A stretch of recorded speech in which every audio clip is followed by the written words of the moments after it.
Now, today we also confer an honorary degree upon David Mulroney in acknowledgement of his achievements as one of Canada's most accomplished diplomats. And I'm delighted to welcome him to this convocation. And to present our distinguished candidate, I will now call upon Dr. John Denstead, Sulick School of Medicine and Dentistry.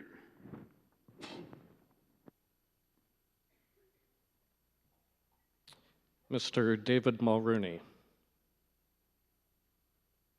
Our honorary degree recipient today is one of Canada's most accomplished diplomats with a distinguished three-year decade career bridging Canada with countries around the globe. David Mulroney's dedication to the Foreign Service has included senior appointments in Ottawa, Kuala Lumpur, China, and Korea. He served as Canada's senior official for Asia-Pacific Cooperation and as the executive director of the Canada-China Business Council.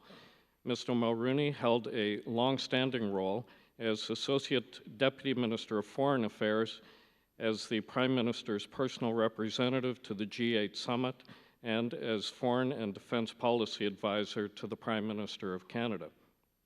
In Ottawa, Mr. Mulroney led the Privy Council office as the Deputy Minister responsible for the Afghanistan Task Force, overseeing interdepartmental coordination of all aspects of Canada's engagement in Afghanistan. He also served as Secretary to the Independent Panel on Canada's future role in Afghanistan. Mr. Mulroney served as the Ambassador of Canada to the People's Republic of China from 2009 to 2012, and widely attributed to his leadership, the business, cultural, and educational relationships between Canada and China have progressed very significantly, both in breadth and depth. He brought a fresh, innovative perspective to the Foreign Office in China that has expanded tremendously the digital reach of our embassy. Thanks to his tireless efforts, the ambassador role in China is now considered Canada's second most important foreign service post, behind that of the United States. Mr. Mulroney's impact in bringing together high-ranking Chinese and Canadian leaders has transformed a cold relationship into one where the Prime Minister was offered and accepted a pair of panda bears on a 10-year loan as a symbol of the deepening ties of friendship between our two countries. With Mr. Mulroney's support during his tenure as ambassador, tremendous progress was made at Western University in expanding our relationship, particularly with the West China Hospital School of Medicine and Sichuan University. Mr. Mulroney has been critical in ensuring the participation of individuals from Western in meetings with high-level Canadian and Chinese education and government leaders, including the Governor-General of Canada, Michel Jean. Mr. Mulroney is now a distinguished senior fellow at the University of Toronto's Munk School of Global Affairs. His humanity, enthusiasm, and intellect are all evident in his compelling new book, Middle Power, Middle Kingdom, What Canadians Need to Know About China in the 21st Century. Mr. Mulroney is an ideal role model for graduates today, dedicated to international cooperation, peace, and prosperity for all citizens. He has strengthened relationships on behalf of our great country, both individually and at the highest levels of government around the globe.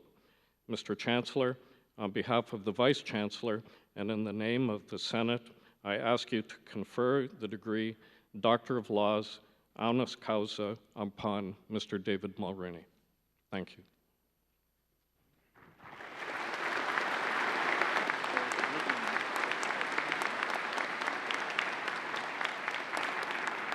By virtue of the authority vested in me as Chancellor, I admit you to the degree Doctor of Laws, Honoris Causa. Congratulations, Dr. Mulroney.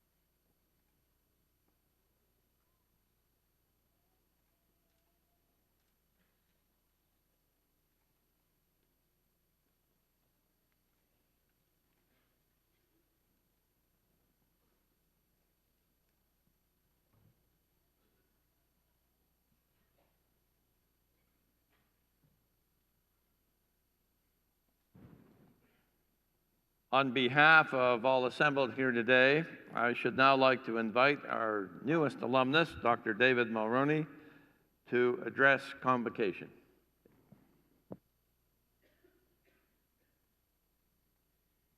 Mr. Chancellor, Mr. President, graduands, and guests, I'm deeply grateful for your kindness and generosity in including me among those receiving honorary degrees this year.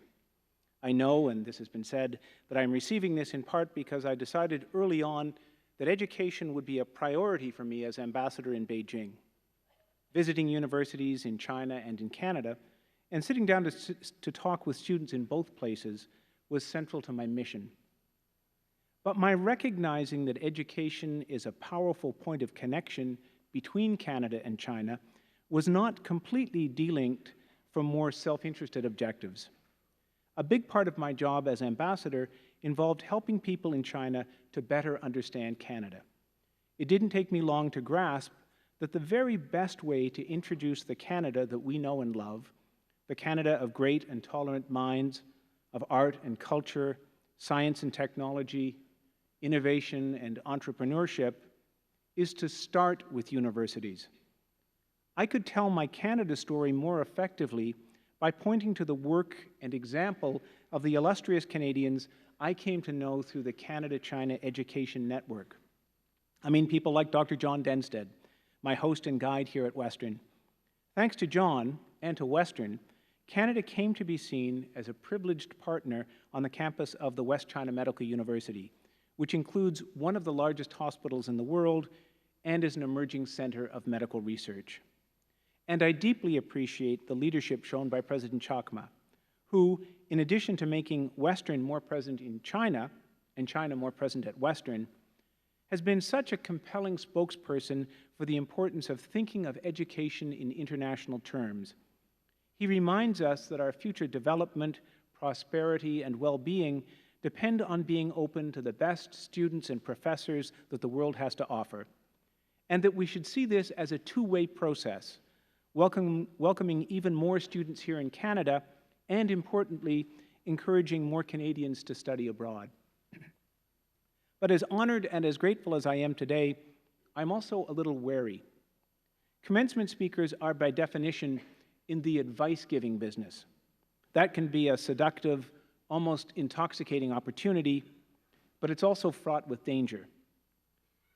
Perhaps the most famous advice giver in literature is Polonius from Hamlet, whose advice to his son Laertes includes several sensible directives such as, "Neither a borrower nor a lender be," something of a mantra for many politicians today, and "To thine own self be true," which is also routinely endorsed by political leaders, if less often practiced. But we don't remember Polonius for his good advice. We remember him as a sententious windbag. He can't even die without making a short speech. "Oh, I am slain." Come with advice. The working title of my talk is David Mulroney's Two Seemingly Contradictory Secrets for Happiness and Success. But I want to avoid the Polonius label. I don't want my future Wikipedia entry to include the words sententious or windbag. So I wonder whether we might strike an agreement. I'll share my two seemingly contradictory ideas with you today, but I'll do this on a strict need-to-know basis. In the unlikely event that you're asked about my remarks, you can simply say that it had something to do with Shakespeare and China, but that national security considerations prevent you from saying anything more. Having thus sworn you all in, allow me to proceed. The first of my two secrets is keep the key to the library. You are about to become distinguished graduates, and I salute you. But it is important that you think of today's ceremony as representing transition rather than termination, a point of departure on a journey that has continuity, meaning, and purpose. You are probably feeling right now that your university education, whatever your field, has filled your head with facts. And it may seem to you that the challenge ahead is to try to slow the steady leakage of those facts and information out of your magnificent brains as the years pass. Good luck with that. What a university education really does is to make learning habitual. You have been equipped with the tools, and it is hoped the inclination to continue to read and to question and to learn. Not everybody chooses to do that. You will find that continuing to encourage your curiosity and to deploy your critical faculties offers you a tremendous advantage in life. Reading broadly and cultivating a range of interests makes you better at whatever you do.